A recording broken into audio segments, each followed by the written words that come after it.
Hello and welcome to Writing Today. Now this is going to be a fairly relaxed episode because I'm going to be talking about my writing tools.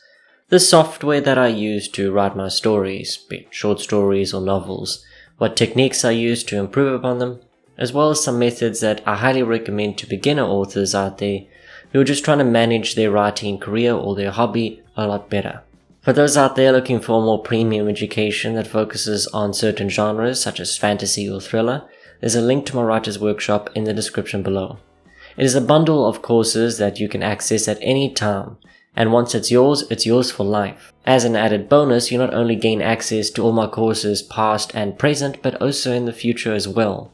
Those who own the bundle will own all my courses that I release on writing. Of course, if you'd like to see my teaching style first, there's a link to a free course in the description as well before you consider the bundle. And with that, let's get straight into the writing software that I use.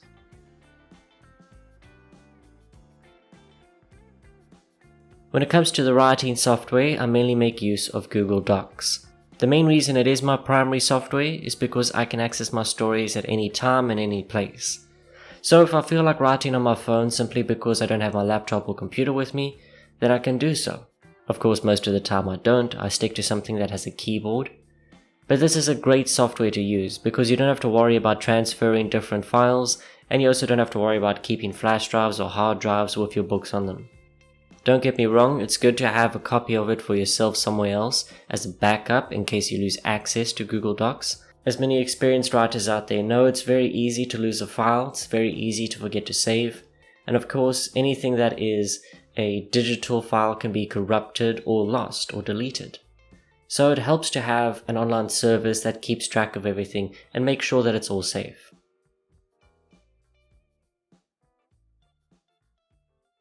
Now let's talk about grammar and spelling checkers. Google Docs does come with its own, but at the same time I feel that it leaves a lot of important things out. Like with most grammar and spelling checkers, it seems like only half the errors will ever be noticed. So it helps to have a second one built in. Luckily, Grammarly has an extension that I can use, and again, while Grammarly doesn't pick up on everything, it helps to pick up on anything that slips under the radar when it comes to the built-in spelling and grammar checker.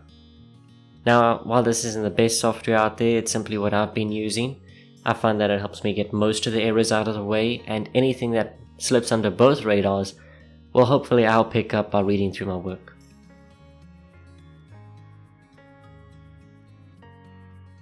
Now, one of the methods that I highly recommend for beginner writers out there is to figure out the best time of day to write. This is something that I'd struggled with in the beginning, and it certainly stunted my productivity. I spend most of my time writing in the evenings, and while that was a comfortable time for me, it wasn't a comfortable time for writing. I found that my mind is a lot slower because I've spent most of the day using it on other tasks and projects.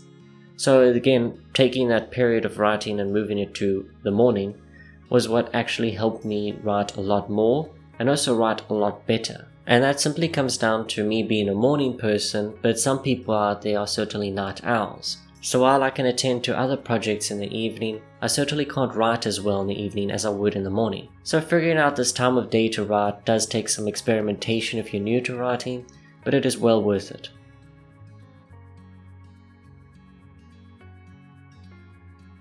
Now the next thing I would recommend to beginner writers out there is to consider setting goals for your writing sessions.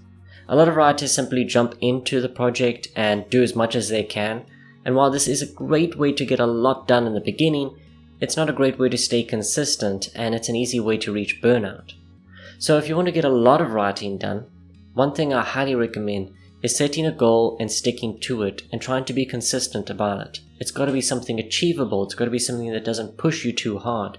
And I understand that a lot of writers out there say, if you feel inspired, you need to take full advantage of that inspiration.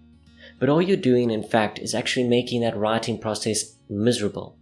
Because what you're teaching your body and your mind is that when you feel inspired to write, it is then punished and overworked. And slowly you'll train yourself to feel less inspired about writing. This is why so many writers out there who feel like they have a great idea, a great story, will take advantage of that inspiration and write something, but never write anything more. This is why so many ideas are scrapped, books unfinished, This is why some writers will only ever write 1 or 2 books in their lifetime instead of a lot more. If you want to maintain your enjoyment in this hobby or build a career around it, you have to play the long game.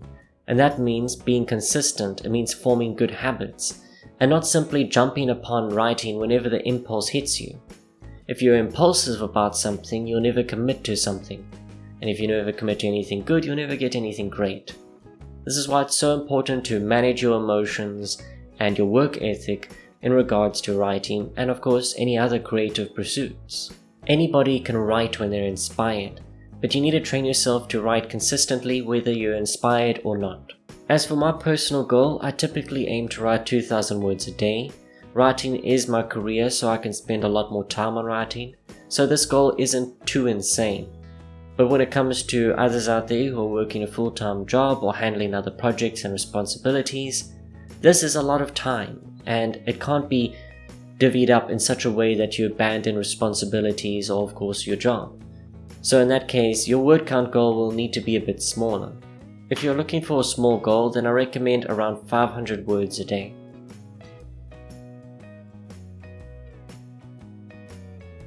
My last bit of advice to writers out there is to put your works out there. You don't want to simply leave it as a document that is never opened by anyone else except you. And even then you might forget about it. The reason that I recommend putting your work out there is because it allows others to critique your work. Now this is something that's very important because it can help tell you what you're doing right and what you're doing wrong.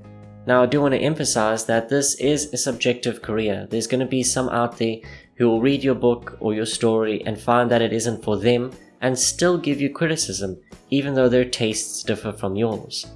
Of course, you will take this criticism with a grain of salt.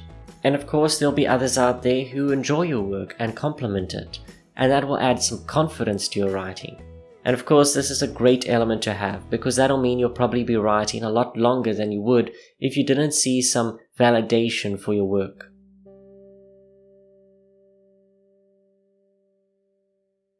And that brings us to the end of this video.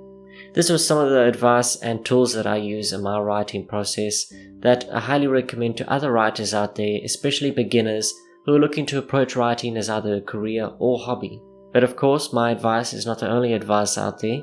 If you are an experienced writer who wants to give some advice to beginner author out there, then be sure to do so in the comments below. Thank you for watching, and if you enjoyed, be sure to leave a like and subscribe if you haven't already, and I'll see you in the next episode of Writing Today. With that, good day, good night, and happy writing.